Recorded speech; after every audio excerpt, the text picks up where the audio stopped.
श्री गुरुदेव दत्त।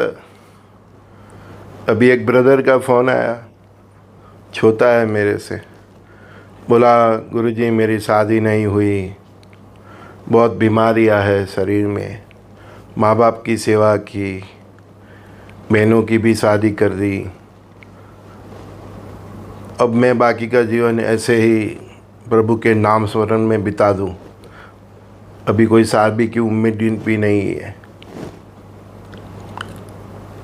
मैंने उनसे यही कहा, हमारा जीवन एक सॉफ्टवेयर की तरह चलता है, जैसे मोबाइल चलता है अब सॉफ्टवेयर से, बस उसी तरह ये देह रूपी मोबाइल है। वो हमारी जो गत जन्म के कर्म है, उससे जो हमारा भाग्य बना है, जिससे हमारी कुंडली बनी है, बस ये देह रूपी मोबाइल उसके हिसाब से ही चलता है, जिसको हम जन्म पट्टिका कहते हैं। जो हमारे जन्म के समय शास्त्री जी वो टाइम और इसके हिसाब से लिखते हैं। शादी नहीं हुई तो इसका मतलब कि हमारा किसी के साथ ऐसा ऋणानुबंधन ही नहीं है कि वो हमारे हस्बैंड या वाइफ की, ये दोनों में से किसी रूप से हमारे जीवन में आए ना। हमको कई बार हमको माता पिता का भी सुख नहीं होता, कई बार हमको बहनों का सुख नहीं होता, भाइयों का सुख नहीं होता, धंधा व्यापार का भी सुख नहीं होता। ये सब ऋणानुबंधन है, फिक्स है, उसको कोई बदल नहीं सकता। एक ही जगह पे बदलाव उसका मैंने देखा है। थोड़ा बहुत कुछ बदलाव होता है तो जो बड़े बड़े समर्थ सिद्ध अवधूत पुरुष हो गए, जैसे सेगांव में गजानन महाराज हो गए, नारेश्वर में रंगोदूत महाराज हो गए, ऐसे कई प्रखर संत हो गए। उसकी जिसने सेवा की, ऋषि सरस्वती देव हो गए, वासुदेवानंद सरस्वती भगवान अवधूत, ऐसे ऋषि अवधूत की जिसने भी सेवा की, तो उनके कृपा आशीर्वाद से आपके जीवन में बदलाव आ गया। थोड़ा बहुत कुछ तो ठीक है, लेकिन वो भी नियति के विधान के आगे बहुत हस्तक्षेप नहीं कर सकते। बहुत कुछ उसमें चेंज करने की कोशिश करते हैं। हम भी, हमारे पास जो भी आते हैं उसका एक बार हमने किस्मत समझ लिया तो उसमें 10% 20% उसको चेंज करने की कोशिश करते हैं। उसको भक्ति का मार्ग बताते हैं। ये मंत्र मदान के चक्कर में हम नहीं नाचते। ये राहु शनि गुरु ये सब फंडाल में हम किसी को डालते भी नहीं, क्योंकि सब वो तो परमात्मा के सेवादार है। नवग्रह नक्षत्र वो सब परमात्मा के सेवादार है। परमात्मा की जैसी इच्छा होती है वैसा वो व्यवहार हमारे साथ करते हैं। तो फिर इनके पीछे पकड़ने से क्या होगा? आपको प्रसन्न करना है तो सीधा कमिश्नर को कीजिए, मतलब परब्रह्म परमात्मा को।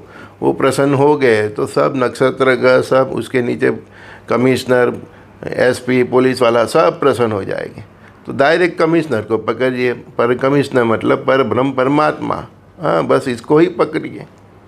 किसी व्यक्ति को या हमारे जो परम हमारे राष्ट्र के जो हमारे हीरो है, भगवान श्री राम कृष्ण शंकर जी, हनुमान जी, है ना, राम कृष्ण शंकर हनुमान श्री गुरुदेव दत्तात्रेय भगवान, मैं कई बार ये धुन गाता हूँ। तो ये इनमें से जो भी इष्ट देव आपको पसंद है उसको गुरु मान लीजिए। दुर्गा के जो विविध स्वरूप है उसमें से किसी के प्रति आपको भाव हो तो उसको गुरु माँ की तरह उसको मान लीजिए। अपने कुलदेवी का नाम स्मरण कीजिए। आपको जिससे भी प्यार है उसको ही गुरु मान के, हाँ। और श्वासे श्वासे दत्त नाम स्मरणम, हम श्वास लेते और छोड़ते हैं तो बस इसी तरह भगवान का नाम लेते जाइए। बाकी जिसकी शादी हुई वो भी कितने सुखी है, वो भी तो आप आसपास देख लीजिए अपने आसपास, है ना। और नहीं हुई तो वो भी क्या सुखी है ना। हाँ भाई, शादी करने से सुख मिलेगा, नहीं करने से सुख मिलेगा, सब अपने कर्मों के अधीन है।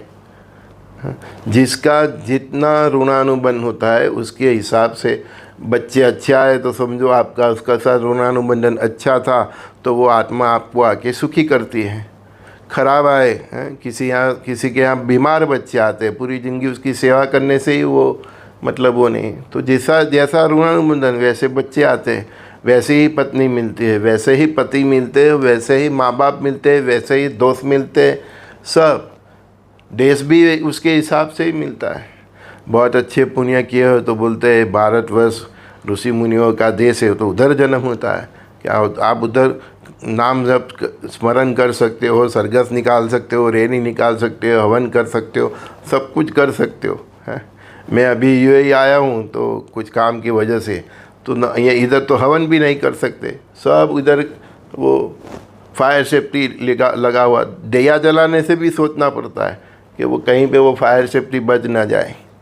तो सबसे बढ़िया देश तो हमारा है ना। हाँ, गौ माता की सेवा कर सकते हैं, महादेव को जब चाहे जल चढ़ा सकते हैं। तो अपनी किस्मत को मत कोसिए, किसी ज्ञानी को या हमारे जैसे को मिल के एक बार समझ लीजिए कि परमात्मा ने आपको क्या भाग्य दिया है। हाँ, शादी नहीं है तो नहीं है, परिवार नहीं है तो नहीं है, उसको एक्सेप्ट ही करना पड़ेगा। पति का सुख नहीं है तो नहीं है, पत्नी होने के बावजूद आपको कई बार पति का और पिता का धर्म फर्ज बजाना पड़ता है। हाँ, और कई बार कई पुरुषों की ऐसी पत्नी होती है तो उसको माँ का भी रोल बजाना पड़ता है। बेटों के लिए बाप ही माँ बाप जैसे माता होती है। वो तो सब भैया एक ऋणानुबंधन है। दो ही रास्ता है, या तो एक्सेप्ट करके जीवन जी लो या तो फिर लड़ते रहो परिस्थितियों के साथ। संसार इसी को ही कहते हैं, जो इसमें से सार ग्रहण कर रहे हैं वो साना है, और जो लड़ता रहता है वो संसारी है। बस हमने तो सार ग्रहण कर लिया, हम इसके हिसाब से जीते हैं। कई लोग शादीशुदा लोग भी बोलते हैं ना, मैं कहाँ ये दलदल में फंसा, मैंने शादी करके गलती कर दी। तो हजारों बार लोग बोलते हैं। तो कई बार तो परमात्मा का भी ये विधान है कि एक दिन तो हमारी ज़ुबान पे भी सरस्वती बैठ जाती है, तो बोल देते हैं तथास्तु। अब वही इंसान दूसरे जन्म में ऐसे बोले कि मेरे शादी, अरे तूने तो मांगी थी, है ना। एक मजाक कर रहा हूँ, लेकिन सच बात तो ऐसा है भैया कि हमारा जैसे जैसे ऋणानुबंधन होते हैं और इसके हिसाब से हमारी कुंडली होती है, इसके हिसाब से हमारा ये देह रूपी शरीर चलता है। तो सब कुछ सॉफ्टवेयर में पहले से फिक्स है। आपकी शादी होगी या नहीं होगी तो कैसी बीवी मिलेगी, कैसा पति मिलेगा, कैसे बच्चे मिलेंगे, है ना, कैसे माँ बाप मिलेंगे, दोस्त, व्यापार, जॉब, सब कुछ। हाँ, जन्म होने के बाद माँ बाप से दूर रहना पड़ेगा, सब कुछ। मेरे पुत्र का जन्म हुआ था, उस टाइम तो सूरत में कर्फ्यू था, 1991 की बात कर रहा हूँ। तो हम तो मिलने भी नहीं जा सकते थे, ठीक है ना, बच्चे का मुंह देखने भी जा नहीं सकते। मैंने उसी दरमियान कुंडली निकाली थी और मैंने बोल दिया था मेरे माँ बाप के साथ, ये बच्चा हमसे दूर उसका जॉब बिजनेस करेगा। तो आज वैसा ही है। तो सब कुछ पहले से नियति का फिक्स ही होता है, उसमें आप क्या कर सकते हो। कहीं के 5 संतान होते हैं तो भी एक बच्चा उसकी सेवा नहीं करता, है ना। और कहीं के 5 संतान होते हैं जो माँ बाप को भगवान की तरह पूजते हैं। 5 में से कोई 1 पूजता है, कोई 2 पूजता है, कोई 3, कई जगह 5 वो होते हैं तो लड़कियाँ माँ, तो वो सब ऋणानुबंधन है। आप बस कोसना बंद करो सब। जो भी है, कोई आपसे अच्छा है, कोई आपके साथ बुरा है, सब ऋणानुबंधन है। बस आप अपना रास्ता निकालते चलते रहिए। श्वास से श्वास आपको जो इष्ट देव का प्रति प्रेम है उसका नाम स्मरण करते चले जाइए। चलते रहिए, शुद्ध सात्विक जीवन जीते रहिए, पवित्रता से जीते रहिए। बस हाँ, जो भी परमात्मा ने आपको काम धंधा दिया है, जो सूझ बुद्धि है, जो टैलेंट दिया है, उसका उपयोग करते आपका जीवन निर्वाह करते रहिए। और कुछ इधर ये जीवन में फंदा है ही नहीं भाई। बस बाकी तो आपने देखे, कहीं राजा आए और चले गए, है ना, बड़े बड़े सम्राट आए चले गए, है ना। जब जिसने जो जिया तब तक का श्रमार्थ, फिर गया कहाँ का श्रमार्थ, सब इधर ही रह जाता है, सब इधर ही छूट जाता है सबका। बस हमने देखते रहते, ये महाराणा प्रताप ने बनाया था, ये सम्राट अशोक ने बनाया था, ये इसने बनाया था। हम बस देखते ही रहते हैं ना, निशानियाँ छूट जाती है। अब ये वो सम्राट कहाँ होगा, कैसे होगा, वो तो परमात्मा ही जाने। तो संजय दस्ती का सभी दोस्तों को प्रणाम, श्री गुरुदेव दत्त।